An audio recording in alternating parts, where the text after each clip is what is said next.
Do you remember the creak of those old wooden floors and the sweet scent of penny candy? Before the age of giant warehouses and online clicks, the five and dime was the beating heart of every American town.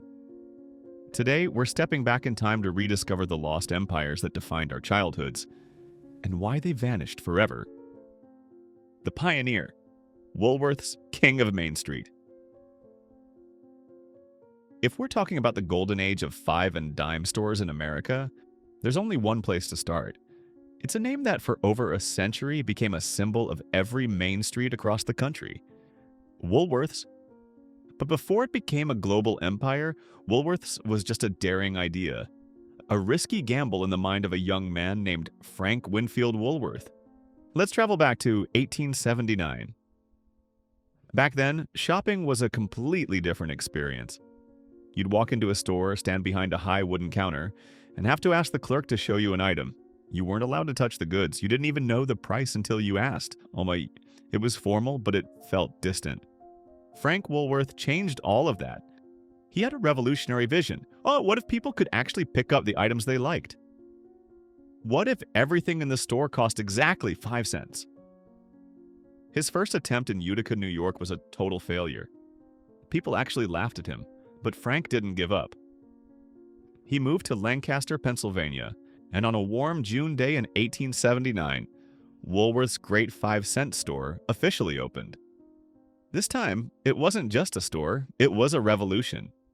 Every item was laid out on open tables. You could feel the weight of a glass marble, smell the fresh paper of a notebook, and see the price tag dangling right there. 5 cents. Later, he added a 10-cent line, and the term five and dime was officially born. By the early 20th century, Woolworth's spread like wildfire across America. To a child back then with a shiny nickel in their pocket, Woolworth's felt like a fairy tale palace. You probably still remember that feeling, don't you? Stepping through those double doors and being greeted by the smell of roasted peanuts mixed with floor wax. The aisles were a world of wonders. There were bins full of shiny tin toys, colorful spools of thread for mom, and those iconic red and gold signs everywhere. It was the place where you bought your first goldfish, carried home in a little cardboard box with a wire handle. It was where you picked out Christmas ornaments, school supplies, or the prettiest hair ribbons for Sunday church. But Woolworth's wasn't just about what you could buy. It was about how it made you feel. In 1913, Frank Woolworth built the Woolworth Building in New York City, known as the Cathedral of Commerce. At the time, 1913, it was the tallest building in the world, built entirely with the nickels and dimes of ordinary Americans. It was proof of how small changes could build something truly great. And we can't talk about Woolworth's without mentioning its heart, the lunch counter. For millions of Americans, this was the original social network. It was the community's shared kitchen. You'd pick a shiny chrome swivel stool, maybe give it a playful spin before sitting down, and rest your coat on the counter. The air was thick with the aroma of grilled cheese sandwiches, hot coffee, and cherry pie. For just a few cents, you had a real meal. A club sandwich, a scoop of mashed potatoes with gravy, or a frosty milkshake served in a heavy silver mixing cup. It was a place where gentlemen in fedoras sat next to tired moms and teenagers met after school to share a banana split. There was a sense of belonging. You were a customer, but you were also a neighbor. For decades, Woolworth's seemed invincible. It survived the Great Depression and thrived through World War II. By the 1960s, there were thousands of stores worldwide. But then the world began to change. Quiet main streets were replaced by massive suburban malls.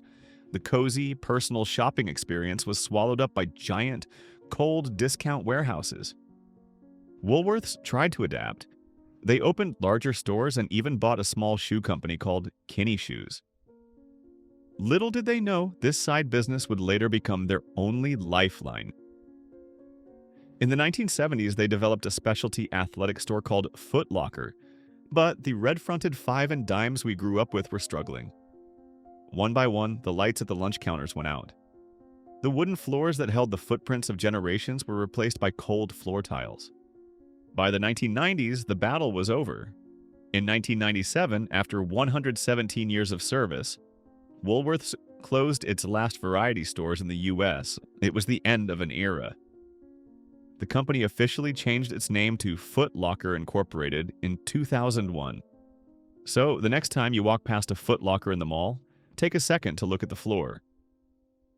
Beneath the trendy shoes and neon lights, there lies the soul of a red-fronted store that once sold everything you ever dreamed of for just a dime.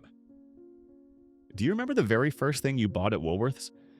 Please share your favorite Woolworth's memory in the comments below. I can't wait to read your stories. MCCRORY, the giant and the whirlpool of fate. If Woolworth's was the king, then McCrory's was the hard-working builder who provided the backbone for American discount retail.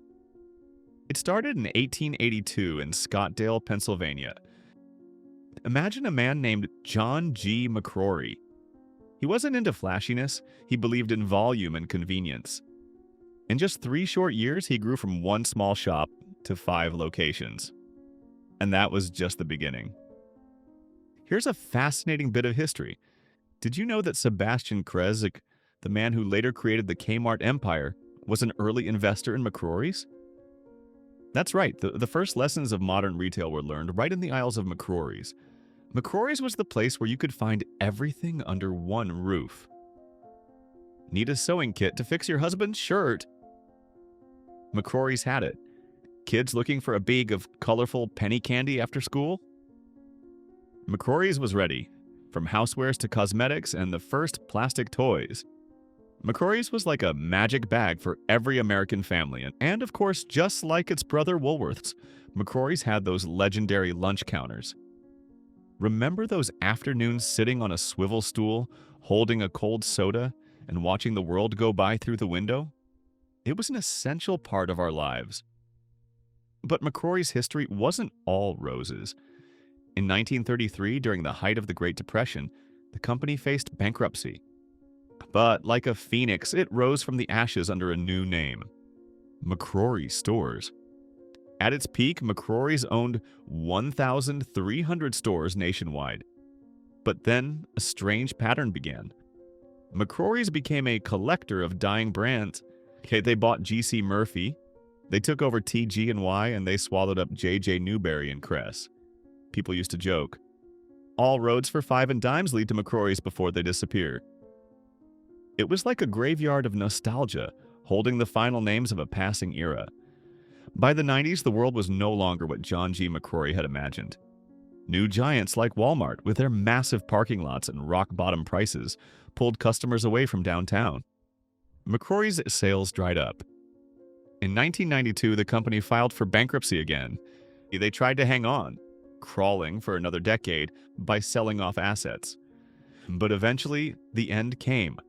In 2002, the last McCrory stores closed forever. A 120-year empire ended, leaving behind empty storefronts and faded signs. Today, when you walk past old buildings in Pennsylvania or any state across the country, look closely. You might still see the faint trace of the McCrory name on the bricks. It stands as a witness to the rise and fall of an American dream. Did you ever work at a McCrory's when you were young? Or maybe it was where you bought your first Christmas gift for your parents? Share your memories with us. KRESS and Company. Art Palaces on Main Street. In the list of vanished 5 and dimes, one name always stands out for its beauty and elegance. S.H. KRESS and Company. Samuel Henry KRESS opened his first store in Memphis, Tennessee in 1896. But he didn't just want to build a place to sell things, he wanted to build masterpieces. While competitors saved money with plain buildings, Samuel KRESS believed that even the poorest people deserved to shop in a space as grand as a palace. If you grew up in a town with a KRESS, you know exactly what I mean. They were architectural icons. Samuel KRESS even set up his own architecture department within the company. Instead of plain brick blocks, KRESS stores were stunning Art Deco works of art. They featured cream-colored terracotta facades, intricate curved patterns, and the name KRESS cast in bronze or carved deep into the stone. Step inside and you wouldn't find creaky wooden floors. Instead, there were polished terrazzo floors, soaring columns, and light shimmering from elegant chandeliers. KRESS made you feel like a VIP, even if you only had 10 cents in your pocket. Like the others, KRESS had candy and lunch counters, but everything seemed to taste a little better there because of the atmosphere. Do you remember the smell of fresh-baked goods wafting through that elegant space? Or the feeling of sitting on high-quality leather stools at the soda fountain? Samuel KRESS was a true lover of art. Later in life, he donated thousands of precious artworks to the National Gallery of Art. That love for beauty lived in every aisle of his stores. For Americans back then, shopping at KRESS was like visiting a museum where you could actually take something home. At its peak in the 1950s, nearly 200 KRESS palaces lit up main streets from New York to California. But the tragedy began when the company was sold to Genesco in 1964. The new owners didn't understand the value of this affordable luxury. They started leaving Main Street for shopping malls. But sadly, the architectural elegance of KRESS couldn't survive in the soulless concrete blocks of modern malls. KRESS lost its identity. In 1981, what was left of KRESS was sold to, yes, you guessed it, MCCRORY'S. And as we learned, MCCRORY'S was the final stop for dreams. The KRESS name flickered until 2001 and then vanished from the retail map. However, something miraculous happened. Because the KRESS buildings were so beautiful and sturdy, many were never torn down. Today, in cities like Savannah, El Paso, or Seattle, you can still see them. They might be museums or offices now, but the name KRESS is still there, standing tall. A reminder of a time when even the cheapest items were sold with absolute respect for beauty. Does your town still have a KRESS building standing today? Do you remember that feeling of awe when you first stepped into that grand space as a child? Leave a comment and tell us about the KRESS and your memories. W.T. Grant, The Tragedy of a Slow Empire. If you grew up in Massachusetts or anywhere in New England, there's a name that's surely etched in your mind from weekend shopping trips: W.T. Grant. In 1906, William Thomas Grant opened his first store in Lynn, Massachusetts. He didn't just sell goods, he sold a promise. The best value for the least money. And boy, did he deliver. Grant's store was an instant hit. By 1936, while many were still tightening their belts, Grant's revenue hit $100 million, an unthinkable number at the time. We can't talk about W.T. Grant without mentioning the Bradford House. It wasn't just a lunch counter, it was a real restaurant inside the store. With its pilgrim logo, Bradford House was the favorite stop for every family. Do you remember the fried chicken or those hot sandwiches? It was where parents rested after picking out fabrics or housewares while we played with our new toys. At its peak, W.T. Grant had over 1,000 stores nationwide. They seemed to have the world in their hands. But as they say, the higher you climb, the harder you fall. By the late 60s, the retail world was shifting violently. New names like Kmart and Walmart were taking over the best suburban spots. W.T. Grant made a fatal mistake. They were too slow to change. By the time they realized they needed bigger stores and started the Grant City chain, the best pieces of the pie had already been taken. In a desperate move, they did something unheard of. They started giving credit cards to almost anyone who walked in. Imagine, like in the 1970s, you could just sign your name and take goods home without proving your income. Grant hoped this would boost sales, but instead it created a mountain of unpayable bad debt. The company lost millions every year. Then in 1975, the shock came. W.T. Grant filed for bankruptcy. At the time, it was the second largest bankruptcy in U.S. history. Just a year later, in 1976, all 1,000 stores closed forever. The fall was so fast it left a huge hole on Main Street. Those pilgrim signs were taken down, and the Bradford House restaurants went silent. It wasn't just a brand vanishing. It was the first warning that an old era was fading before the power of modern retail giants. Even after 50 years for many of us, the image of those long aisles and the scent of the Bradford House remains a permanent part of our memories of an older America. Did your family ever have a W.T. Grant credit card? or do you have a special memory of the Bradford house? Share it with us in the comments. And if you find these stories valuable, don't forget to share this video with friends from your generation. Ben Franklin Stores, where legends began. If any name reminds us of thrift and core American family values, it has to be Ben Franklin Stores. Named after founding father Benjamin Franklin and his famous motto, "A penny saved is a penny earned." The chain began in 1927. But unlike Woolworth's or McCrory's, which were owned by giant corporations, Ben Franklin used a very different model, franchising. What did this mean? It meant the Ben Franklin in your town was usually owned by a family in your own community. They knew your name, they knew what candy your kids liked, and that closeness made Ben Franklin an essential part of our childhoods. Do you remember those afternoons after school?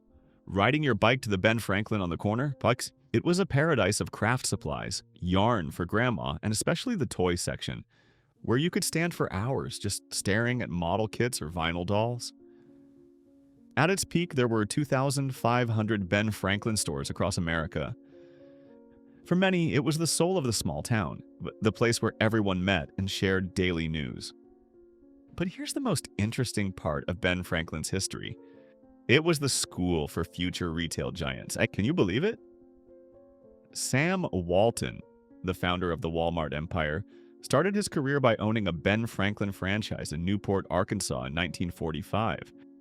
It was here that Sam learned his first lessons about discounting and serving everyday customers. Not just Sam Walton, but also Michael Dupay, the founder of the famous Michael's Craft Stores, started with a Ben Franklin. You could say Ben Franklin was the seed that grew into the face of modern retail. But fate is ironic. Those star students like Walmart later became too powerful, indirectly pushing their teacher into a corner.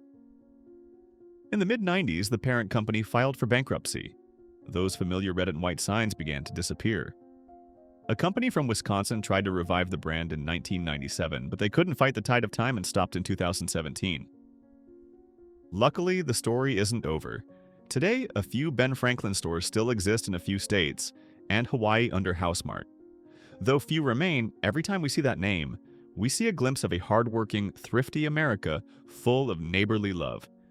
Do you remember the first time you walked into a Ben Franklin? What toy or craft kit did you buy? If you still have something bought from Ben Franklin decades ago, please share it with us.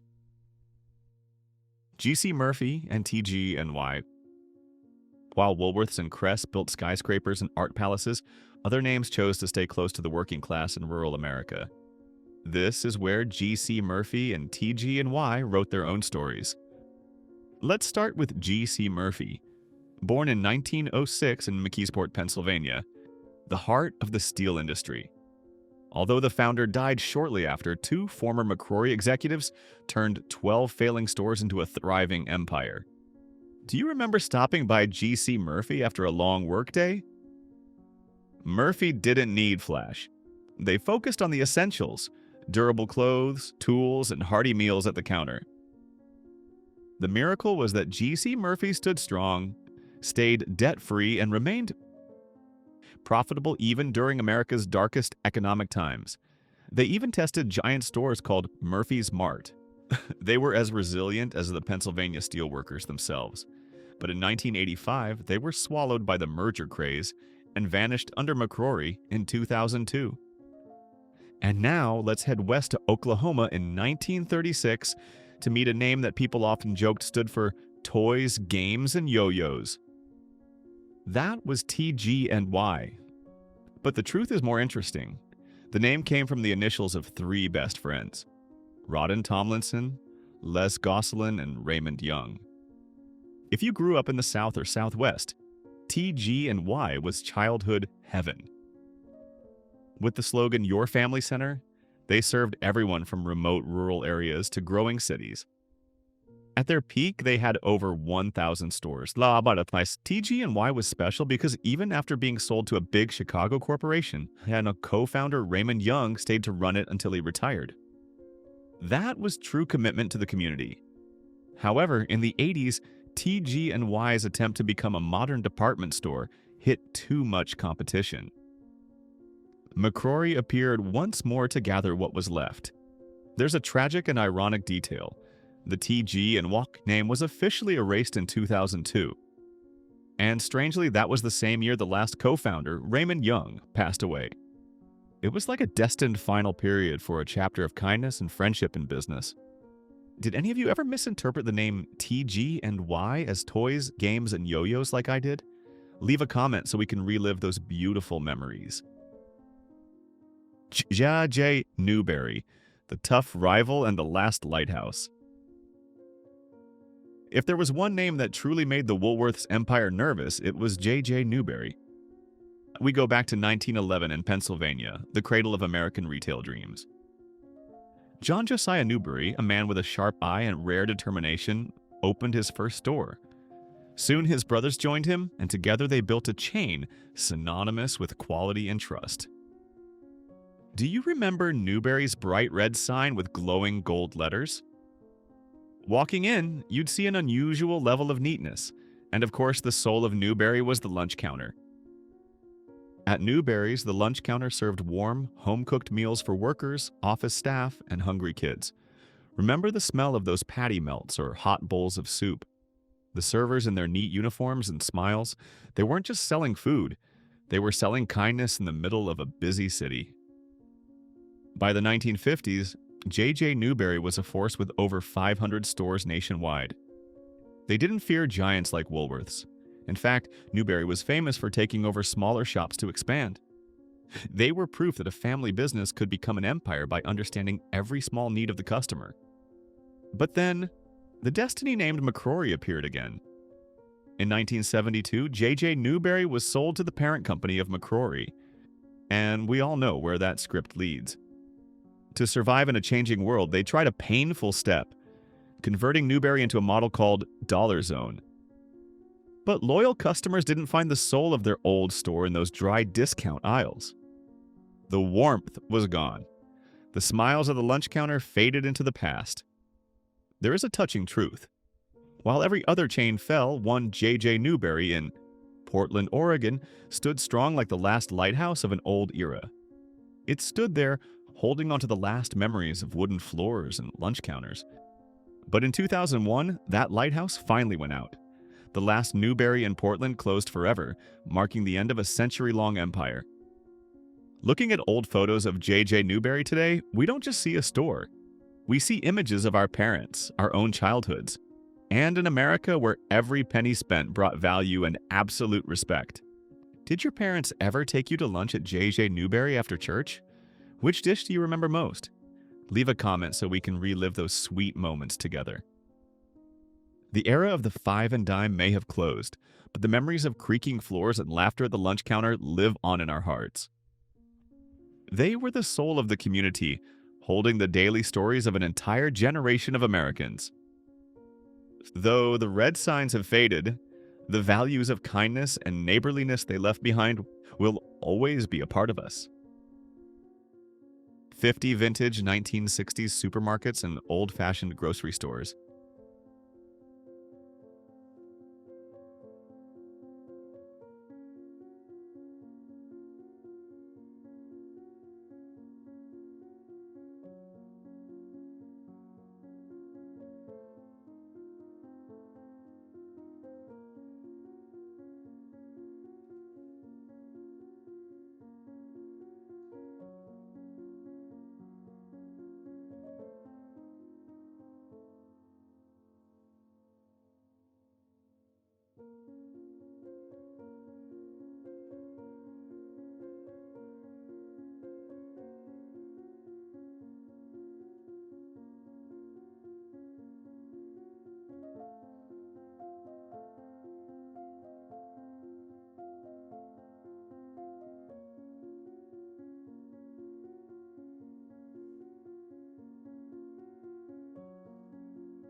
with Walmart and the expertise to compete with the new parts chains.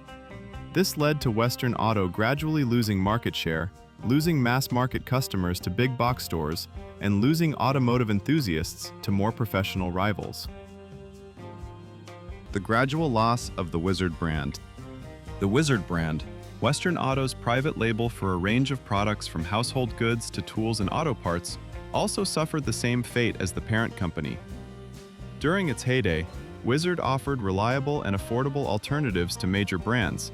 However, as Western Auto began its decline and sharply refocused on its automotive roots, Wizard household products such as refrigerators, TVs, and lawnmowers were gradually eliminated. Sears and subsequently Advanced Auto Parts, which were only interested in the auto parts segment, had no motivation to maintain this diverse line of household goods.